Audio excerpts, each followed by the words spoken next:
Question number 21, Salal बांध किस नदी पर बनाया गया है? तो इसका सही आंसर है ऑप्शन नंबर डी, चेनाब नदी पे। क्वेश्चन नंबर 22, रेल बजट व आम बजट को कब मिलाया गया?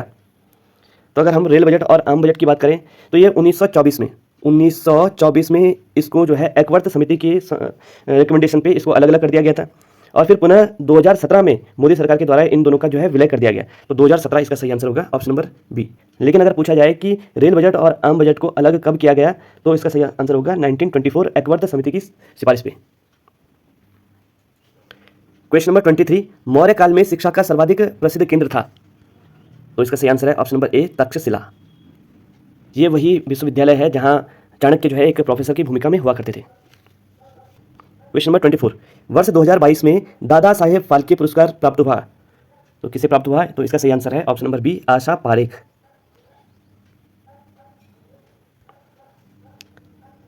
क्वेश्चन नंबर 25, मुस्लिम लीग द्वारा किस वर्ष मुक्ति दिवस मनाया गया? तो इसका सही आंसर है ऑप्शन नंबर ए, 1939। क्वेश्चन नंबर 26, अंतर्राष्ट्रीय न्यायालय का मुख्यालय किस देश में है? तो इसका सही आंसर है नीदरलैंड। नीदरलैंड के हेग शहर में जो है अंतर्राष्ट्रीय न्यायालय का मुख्यालय है। तो ऑप्शन नंबर 20 का सही आंसर होगा। क्वेश्चन नंबर 27, जादूगोड़ा जो है किस खनिज के लिए प्रसिद्ध है? तो इसका सही आंसर है जो जादूगोड़ा के खाने हैं ये झारखंड में यूरेनियम के खाने हैं। ऑप्शन नंबर ए इसका सही आंसर है। क्वेश्चन नंबर 28, भारत में सौर ऊर्जा संचालित पहला हवाई अड्डा है? तो इसका सही आंसर है कोची। तो केरल में जो कोची हवाई अड्डा है यह पहला जो है सौर संचालित हवाई अड्डा है। क्वेश्चन नंबर 29, सर्वोच्च न्यायालय के न्यायाधीशों की सेवानिवृत्ति की उम्र होती है? तो अगर हम सर्वोच्च न्यायालय के न्यायाधीशों की बात करें तो उनकी उम्र होती है 65, और अगर हम उच्च न्यायालय के न्यायाधीशों की रिटायरमेंट उम्र की बात करें तो ये होती है 62। तो इस प्रश्न का सही आंसर है option number B, 65। Question number 30 है, वर्ष 2022 में विश्व भुखमरी सूचकांक में भारत की रैंक है? तो इसका सही आंसर है ऑप्शन नंबर सी, 107। तो विश्व भुखमरी सूचकांक में 2022 में जो है भारत की रैंक जो है 107 थी। क्वेश्चन नंबर 31, खालसा पंथ की स्थापना वर्ष 1699 में किसके द्वारा की गई? तो इसका सही आंसर है गुरु Govind Singh. Option number D इसका सही आंसर है। क्वेश्चन नंबर 32, भारत में सर्वाधिक पटसन इनमें से किस राज्य में होता है? तो पटसन यानी जूट। तो इसका सही आंसर होगा option number A, Paschim Bangal. Question number 33, Nagarjuna Sagar बहुउद्देशीय परियोजना किस नदी पर है? तो इसका सही आंसर है ये जो है कृष्णा नदी पे है, कृष्णा नदी पे। और यहाँ पर जो है ऑप्शन में नहीं है तो इसलिए सही आंसर हो जाएगा इनमें से कोई नहीं। ऑप्शन नंबर डी इसका सही आंसर है। क्वेश्चन नंबर 34, संघाई सहयोग संगठन द्वारा किसे वर्ष 2022-23 हेतु सांस्कृतिक व पर्यटन राजधानी घोषित किया है? तो इसका सही आंसर है option number B, Varanasi. Question number 35, Hindustan Socialist Republican Association का गठन कब हुआ? तो इसका सही आंसर है option number C, 1928। Question number 36, Sarkaria आयोग का संबंध किससे है? तो जो सरकारिया आयोग है इसका संबंध जो है केंद्र राज्य संबंध से है, और इसका गठन जो है 1983 में हुआ था। तो इसका सही आंसर हो जाएगा ऑप्शन नंबर ए, केंद्र राज्य संबंध। क्वेश्चन नंबर 37, इनमें से कौन सी महासागरीय धारा अटलांटिक महासागर से संबंधित नहीं है? तो अगर यहाँ पर बात करें गल्फ स्ट्रीम की तो अटलांटिक में है, कैनरी जो जलधारा ये भी अटलांटिक में है, ब्राजील की जलधारा ये भी अटलांटिक महासागर में है, किंतु पेरू की जलधारा जो है प्रशांत महासागर में है। तो ऑप्शन नंबर ए इसका सही आंसर होगा। क्वेश्चन नंबर 38, भुगतान संतुलन शब्द का संबंध है? भुगतान संतुलन यानी कि बैलेंस ऑफ पेमेंट।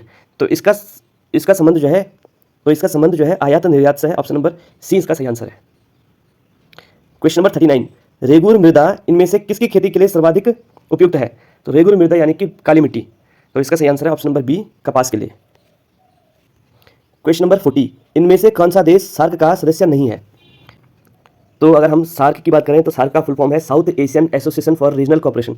ठीक है, तो इसकी स्थापना जो है 1985 में हुई थी, और इसका हेडक्वार्टर जो है वो काठमांडू में है, और इसमें जो है 8 सदस्य हैं। तो चीन इसका सदस्य नहीं है। ऑप्शन नंबर डी इसका सही आंसर है। Question number 41, red data book जो है किसके द्वारा प्रकाशित की जाती है? तो इसका सही आंसर है ऑप्शन नंबर ए, IUCN। तो इसका फुल फॉर्म है international union for conservation of nature. Option number ए इसका सही आंसर है।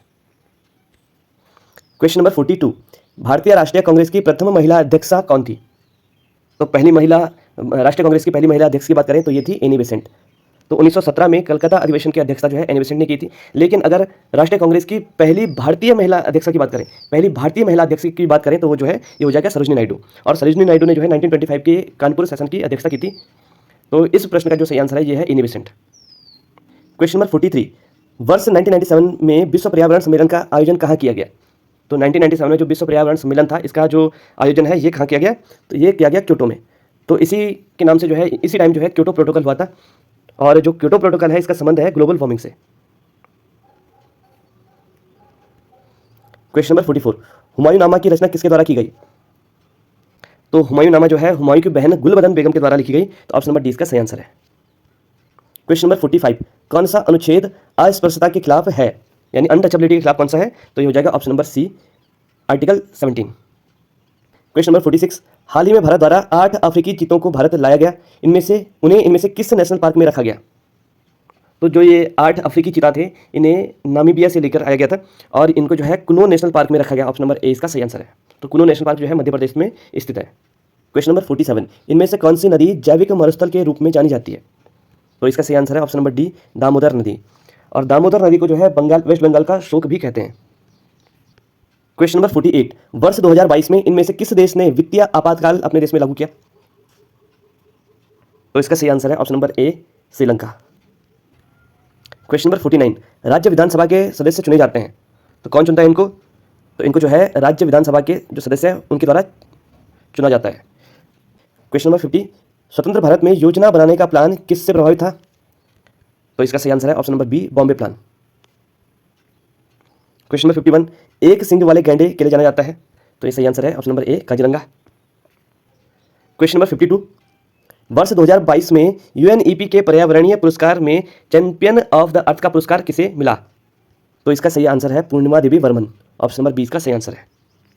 क्वेश्चन नंबर 53, कोई राजनीतिक दल राष्ट्रीय दल के रूप में मान्यता प्राप्त कर सकता है यदि वह राज्य स्तर का दल है कम से कम कितने राज्यों में? तो यानी कि किसी भी दल को राष्ट्रीय दल के रूप में तभी मान्यता प्राप्त हो सकती है यदि वह जो है राज्य स्तर का दल है कम से कम 4 राज्यों में। तो 4 राज्यों में उसे जो है राज्य स्तर का दल होना जरूरी है। ऑप्शन नंबर ए इसका सही आंसर है, तभी वो जो है राष्ट्रीय दल के रूप में मान्यता प्राप्त कर सकता है।